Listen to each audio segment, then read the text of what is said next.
Shalom, salam damai sejahtera Bapak Ibu, Saudara dan Saudariku seiman. Senang berjumpa kembali dengan Anda dalam permenungan harian Sabda Tuhan, Embun Sabda, Kamis 18 November 2021. Semoga Anda dalam keadaan sehat, tetap semangat, tetap tersenyum, dan tetap berpengharapan pada Tuhan kita Yesus Kristus. Anda selalu dalam lindungan kasih Tuhan. Buat saudara dan saudariku yang sakit, saya berdoa dalam nama Tuhan Yesus, Anda sembuh. Saudara dan saudariku seiman, hari ini gereja mengajak kita merenungkan bacaan pertama dari kitab pertama Makabe, bab 2 ayat 15 sampai 29.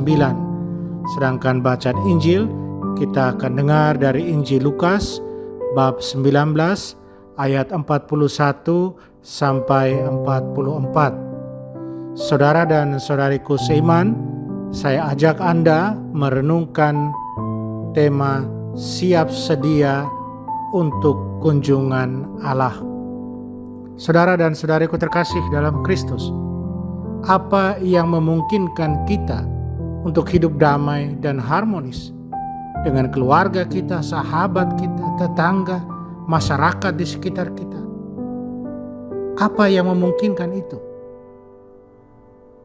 Untuk kita orang beriman, kita tahu Bapa di surga, Dia mengutus putranya yang tunggal, Tuhan kita Yesus Kristus, agar kita boleh berdamai lagi dengan Allah. Dan dengan mengutus putranya, Dia juga mempersatukan kita satu sama lain dalam ikatan damai dan kasih. Pelayanan Yesus di bumi berpusat dan mencapai puncaknya di Yerusalem. Yerusalem digambarkan oleh kitab suci sebagai kota suci, sebagai takhta Tuhan, dan tempat yang Allah pilih untuk namanya berada di sana. Yerusalem adalah gunung suci tempat Allah menempatkan rajanya. Yerusalem mendapatkan namanya dari kata Salem yang berarti damai. Bait suci di Yerusalem adalah pengingat terus-menerus bagi umat akan kehadiran Allah bersama mereka. Pengingat bagi umat akan kehadiran Allah bersama mereka. Saudara dan saudariku terkasih dalam Kristus, ketika Yesus mendekati Yerusalem dan melihat banyak rumah di sekeliling bait suci, Ia menangisi bait suci itu. Karena apa? Karena penduduknya tidak mengetahui hal-hal yang mendatangkan damai sejahtera. Saat Dia mencurahkan isi hatinya kepada Bapa di surga, Yesus meneteskan air mata kesedihan, duka bagi umatnya. Dia tahu bahwa Dia akan segera mencurahkan darahnya untuk orang-orang di Yerusalem dan juga untuk seluruh dunia. Pertanyaannya, mengapa Yesus menangis dan meratapi kota Yerusalem? Sepanjang sejarahnya, banyak penguasa dan penduduk, karena kesombongan dan ketidakpercayaan mereka telah menolak para nabi yang berbicara atas nama Tuhan. Sekarang, dalam Injil, mereka menolak untuk mendengarkan Yesus yang datang sebagai Mesias mereka. Dia yang diurapi Allah untuk menjadi juru selamat dan raja damai buat mereka. Saudara dan saudariku terkasih dalam Kristus, masuknya Yesus ke Yerusalem adalah kunjungan penuh kasih dari Putra Allah dan Raja yang diurapi ke dalam kota sucinya. Kurangnya iman di Yerusalem dan penolakan terhadap Mesias bagaimanapun mengarah pada kejatuhan dan kehancuran yang akhirnya terjadi oleh bangsa Romawi pada tahun 70 Masehi. Ratapan dan nubuat Yesus menggemakan ratapan Yeremia yang menubuatkan kehancuran pertama Yerusalem dan bait sucinya. Doa ratapan Yeremia menjelaskan kata nubuat tentang harapan, pembebasan, dan pemulihan.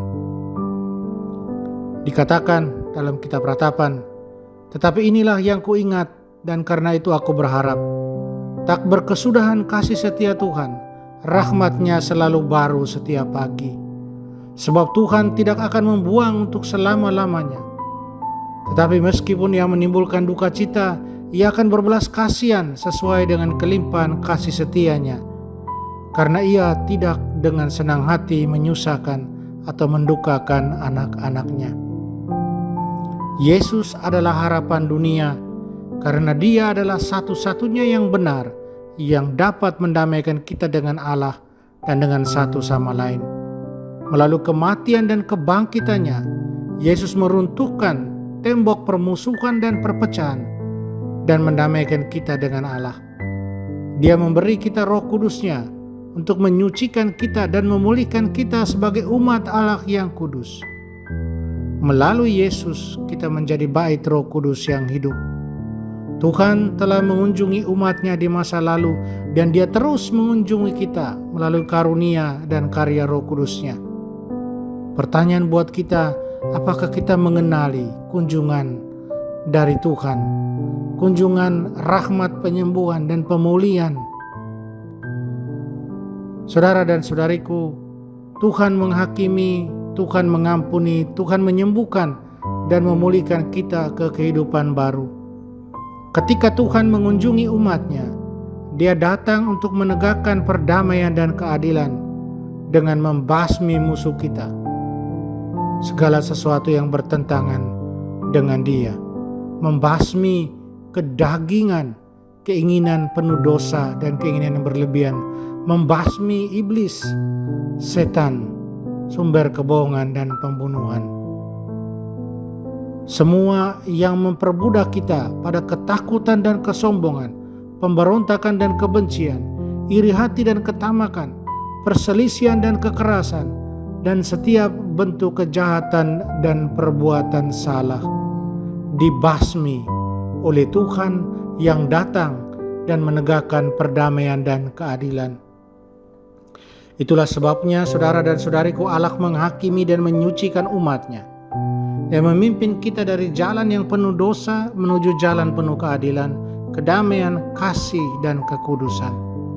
Tuhan secara aktif bekerja di antara umat-Nya, mengajari umat-Nya jalan-jalannya, menyelamatkan umat-Nya, menyelamatkan kita dari kehancuran, dari kesombongan, dari dosa.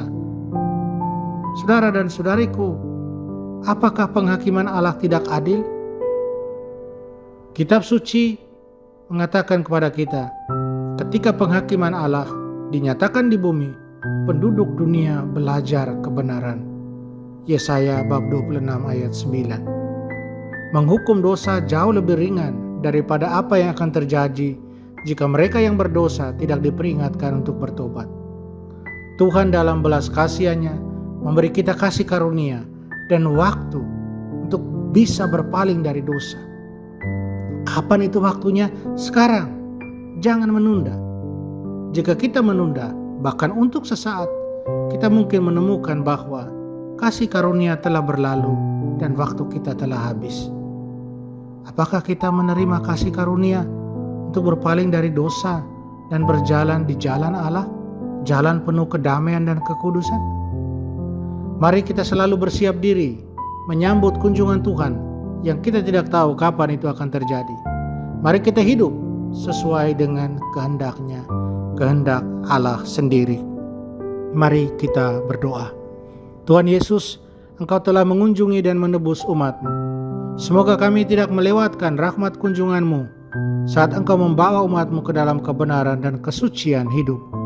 Sucikan hati dan pikiran kami, agar kami dapat memahami jalan-jalan-Mu dan menyelesaikan hidup kami sepenuhnya dengan kehendak-Mu. Amin. Mari kita mohon berkat Tuhan. Tuhan sertamu dan sertamu juga. Kita sekalian, semua orang yang kita sayangi, kita kasih, segala usaha, rencana, dan kerja kita dilindungi, dibimbing, dan diberkati Allah yang Maha Kuasa, Bapa dan Putra dan Roh Kudus. Amin.